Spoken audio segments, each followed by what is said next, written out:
Hello, welcome to In Studio. I'm Ian Butterfield. In this video I'm going to show you how to create splash images such as this.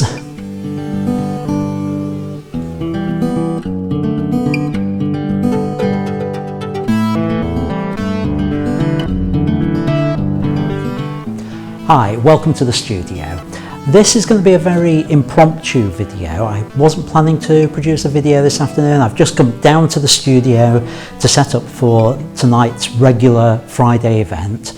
And the event tonight is all about creating splash images, water splashes onto hands. The model's going to be pouring water on herself in terms of a splash, a sports type shot, an athlete pouring water on themselves and capturing that splash. And we'll do things like water being thrown at her, or maybe a drink being thrown at her, that type of image.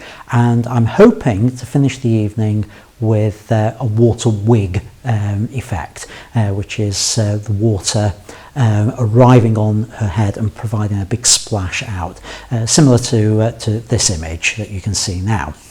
So it's going to be a bit rough and ready, this video. Take it as you find it. What I want to show is how I set the studio up and how I set the lights up for it. So the first thing I need for this is a black background. I've got one there. I need to put that up. I need to put protective sheeting on the floor to protect the studio floor from all the water. So I'll get on with that. I'll come back to the video once I've done that and explain the next steps on it. So see you in a few minutes.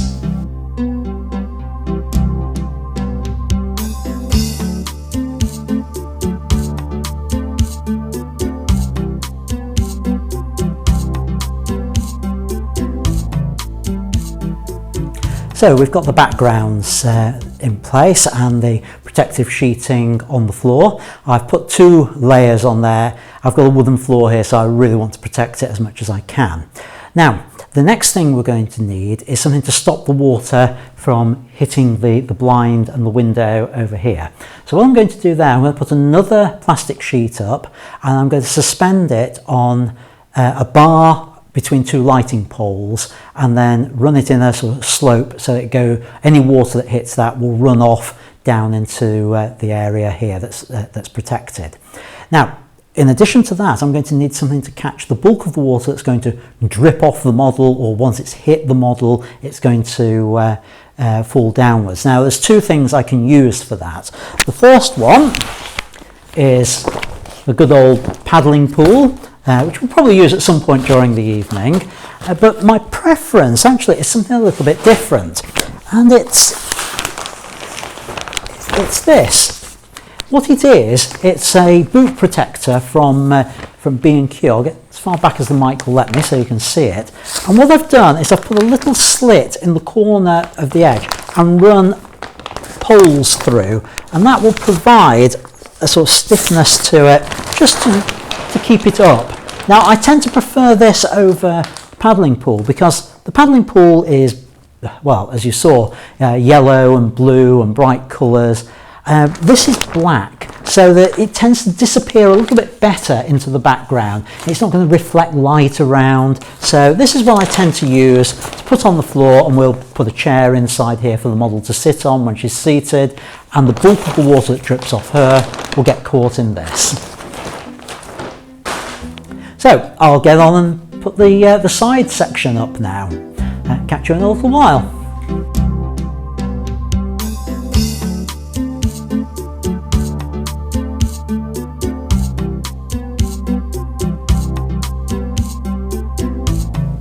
So all the protective stuff is in place. Now what we have to do is to think about the question of lighting. The one thing I'm not going to do with this setup is use studio lights. There are a number of reasons for that, but the primary one is the flash duration of studio lights. It's a relatively slow duration of light, where a flash gun, which has a very quick duration, goes flash, a studio light will go one flash. So you get a blurring of the motion of the water, which we don't want. Might want to use it for certain types of water shoot, but not for what we're trying to achieve tonight. So we are going to use speed lights for this, which means I have got it takes care of one of the other concerns you always have working with water in the studio, and that is electricity and water don't mix. Now, I work a lot with both, and I've had a breaker installed here in the studio, so if any water was to get into the electrics, it would immediately cut all the power. So always make sure you've got that kind of protection when you're working with water and electricity. But we're going to be using battery operated speed lights, which give this short duration, and of course, because it's battery, it's not dangerous to my model. So that's the good news. Now, what I need to think about next is how I'm going to position the lights. I've got an idea as to how I want to illuminate this. I'm going to use probably a form of sandwich lighting. I want light coming from behind to come through the water. The trick to photographing water is always to have light coming through it. So I want a light behind, and I'm going to achieve that with a boom stand with a speed light on that and a softbox. That could potentially provide a lot of shadow on the face because the light's coming from behind. To counteract that, I'm going to set up a second speed light at the front with an umbrella on it in order to fill in the light at the front. So that's what I'm aiming to use. I'm going to get it set up now, and then I'll run a few tests to see what it looks like.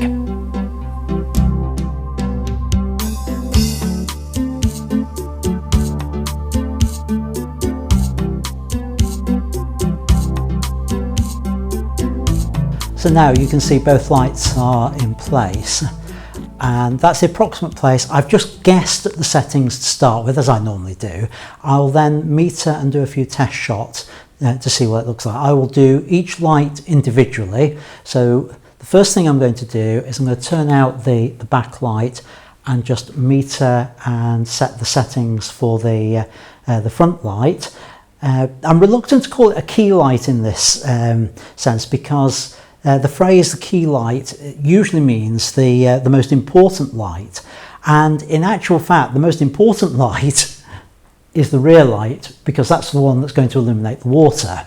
But for the sake of argument, let's call it the key light, the front light, the main light here, and I'm just going to set that for see what I can get lighting wise above the area where the water trap is, to see what illumination I can work with on that. Then once I've done that and I can see what's going on with the background, how much light it's throwing on there, I'll set the light from behind to go through the water, and I'll do a few tests with me just pouring water from a jug into a bucket so that I can see what happens as the water as the light comes through the water.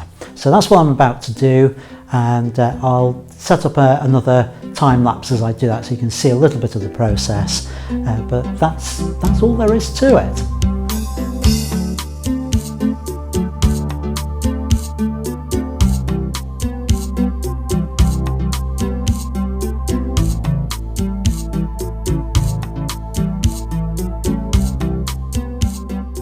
So the settings I ended up with were half power on the brolly at the front, quarter power on the light at the back. The camera is set at f5.6, and really that's as much as I can now do until my model turns up and the event gets underway.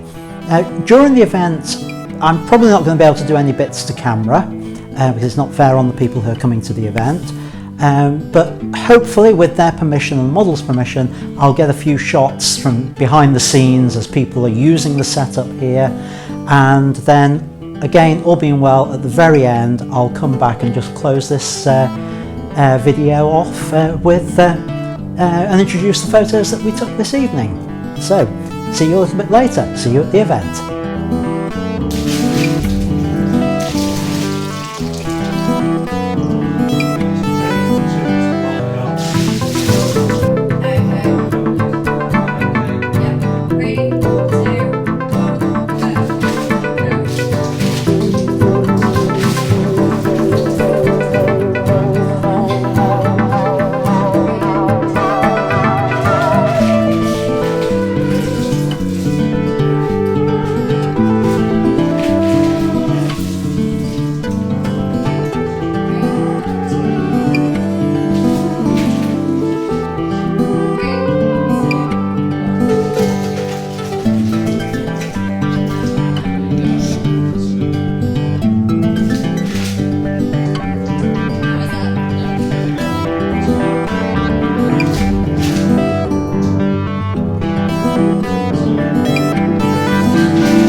2, 1.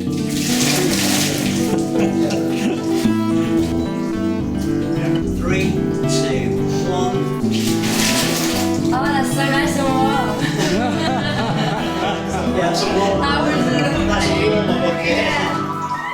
Right, so this is it, the end of the shoot now.